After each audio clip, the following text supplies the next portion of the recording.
संगमनेर तालुक्यातील पिंपरी लौकी अजमपूर येथील गीते वस्ती लोखंडी पूल गांधवलोळी व परिसरात वनविभागाच्या कथित निष्काळजीपणामुळे सुमारे 30 हेक्टर शेती पाण्याखाली गेली आहे।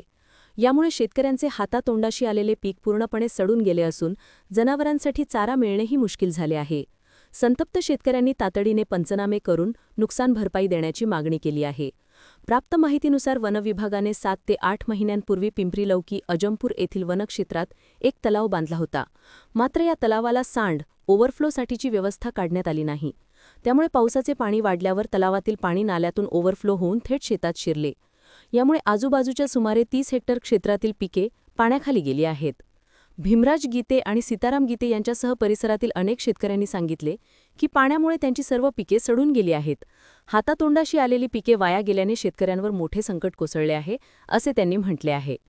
पिके नष्ट झाल्यामुळे जनावरांसाठी चाऱ्याचाही प्रश्न निर्माण झाला आहे। शेतकऱ्यांनी वनविभागाच्या या निष्काळजीपणाबद्दल तीव्र नाराजी व्यक्त केली आहे। तलावाला सांड काढली असती तर ही परिस्थिती उद्भवली नसती, असे त्यांचे म्हणणे आहे। यामुळे झालेल्या नुकसानीचे त्वरित पंचनामे करून शेतकऱ्यांना तातडीने नुकसान भरपाई मिळावी, अशी मागणी त्यांनी प्रशासनाकडे केली आहे। या घटनेमुळे परिसरातील शेतकऱ्यांमध्ये चिंतेचे वातावरण निर्माण झाले असून प्रशासनाने या गंभीर समस्येकडे त्वरित लक्ष देऊन शेतकऱ्यांना न्याय द्यावा, अशी अपेक्षा व्यक्त केली जात आहे। आमचं क्षेत्र जवळजवळ 30 ते 35 हेक्टर क्षेत्र पाण्याखाली गेलेले आहे।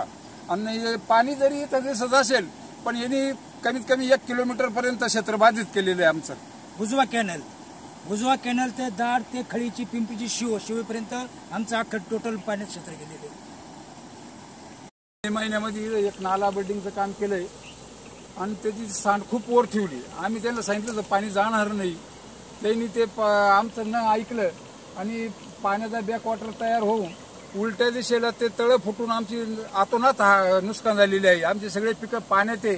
आम्हाला सरकारने ती नुकसान भरपाई द्यावी ही सरकारकडे आमची विनंती राहील। कारण आमचे नुकसानीचे पंचनामे लवकरात लवकर करून आम्हाला नुकसान भरपाई द्यावी आणि फॉरेस्ट खात्याकडून सुद्धा आम्हाला नुकसान भरपाई पाहिजे। कारण त्यांनी आमचे नुकसान केलेले आम्ही सांगून सुद्धा त्यांनी ऐकलेलं नाही। तेव्हा ही शासनानं संगमनेर तालुका दूध उत्पादक संघ आपल्या दूध उत्पादकांसाठी घेऊन आले आहेत राजहंस मिल्किंग मशीन व चाफ कटर योजना। या योजनेअंतर्गत आपणास बाजार भावापेक्षा कमी दरात उपलब्ध करून देत आहे। नामांकित कंपनीचे मिल्किंग मशीन व चाफ कटर सुलभ दरामध्ये उपलब्ध केले आहे। तरी सर्व दूध उत्पादकांनी या योजनेचा लाभ घ्यावा। अधिक माहितीसाठी संपर्क करा संगमनेर तालुका सहकारी दूध संघ, पशुसंवर्धन विभाग, अमृतनगर, संगमनेर। दर महिन्याचं लाईट बिल पाहून शॉक बसतोय का? पर्यंत 2000 होतं, आज 4000 कसं आलंय आणि पुढच्या वर्षी अजून वाढणार। म्हणजे महिन्याला दूध भाजीपेक्षा जास्त पैसा फक्त इलेक्ट्रिसिटीवर खर्च होतोय। हा प्रॉब्लेम तुम्हालाही होतोय का? यावर एकच सोल्युशन आहे, श्रीपाद ब्रँडचे सोलर सिस्टम। एकदा सोलर बसवलं की 25 वर्ष तुमचा इलेक्ट्रिसिटी खर्च फिक्स राहतो।